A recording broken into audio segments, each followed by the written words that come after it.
Hi, this is Alex from PHP Academy and welcome to this tutorial on creating a URL shortener. Now in the first part of this tutorial I'm going to take the opportunity to go through what a URL shortener is and also show you the end result, which is essentially what you see here. We're going to be testing this in just a moment. Now a URL shortener takes long URLs that perhaps can't be put into Twitter posts or can't be viewed on a page properly if you have limited content space. Essentially this is a very useful tool. There are a lot of other websites out there such as bit.ly. For the purpose of this tutorial I've registered a domain called min.bz. So if you go over to your browser now and type in min.bz, you'll see more or less exactly what I can see now whilst recording this tutorial. So you can actually view a live demo yourself. This is going to be up and I'm going to keep this up into the foreseeable future. So if you go over to min.bz, the first thing that you'll notice is that the cursor or correct or whatever this is called, where you would start typing, automatically comes to this field. Now we're using jQuery in this tutorial for a variety of purposes. The first one is so I could achieve this effect. It can be done with plain JavaScript. You don't need to use a library such as jQuery. But I've done this simply for the fact that if someone is in a rush or needs to quickly shorten a URL, jQuery, or using jQuery in this sense, is going to be a lot quicker and easier than if we had to go through refreshing pages. So the correct automatically comes over to here. Then we can start typing something in. Now we have some error validation, if you like, so we have some error checking here. For example, if I was to press enter or just click shorten, you can do either. I'm going to press enter and you can see you've got this error message here, no URL specified. So we're performing error checking as well.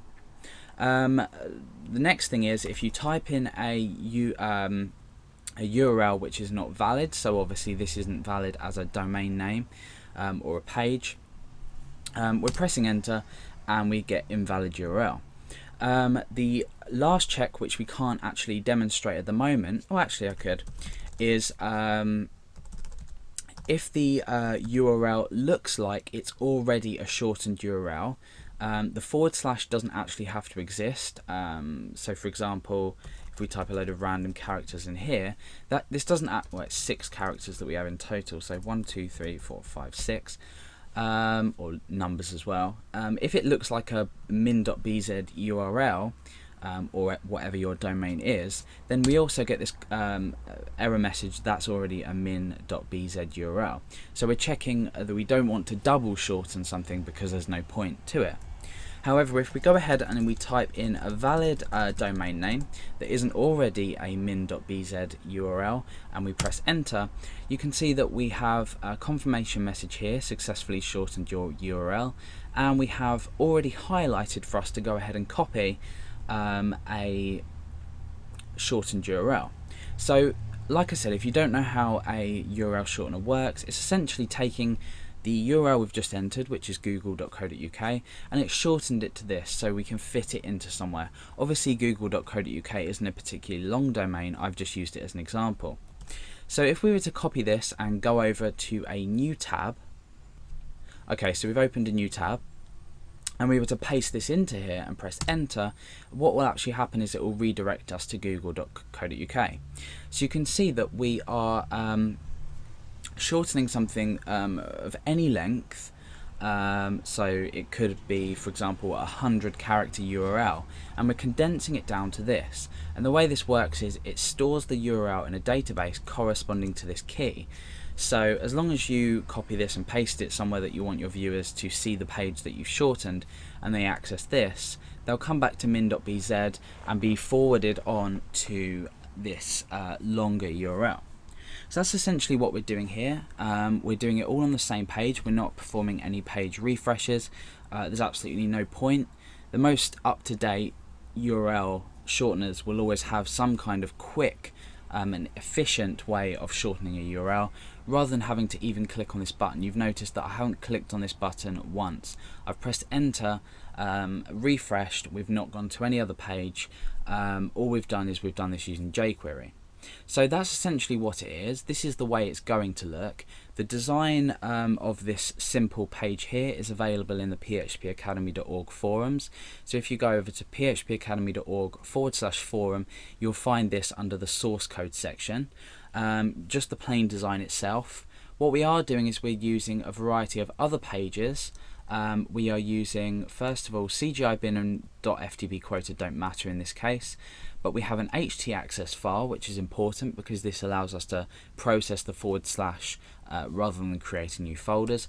We've got db.inc.php, which connects to our database. We've got func.inc.php, which is a collection of functions that we're going to access to shorten things, check things, etc., etc. Index.php is the page that you currently saw in my browser. We've then got style.css, which is part of index.php, just to style things. Again, this is available in the forum. And we've got url.php.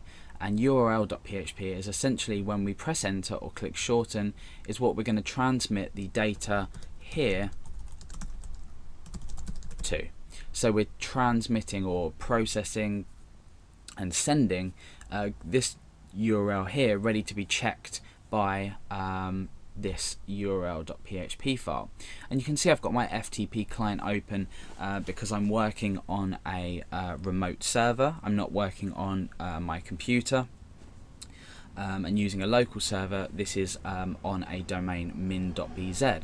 So you can either do this on localhost, or you can create your own URL or use your existing domain to do this, but probably have a go on your local server first. I just did this for the effect that when we click shorten, we actually get the min.bz, and we are actually compressing rather than using our localhost. So that's the essential or the general idea of the tutorial.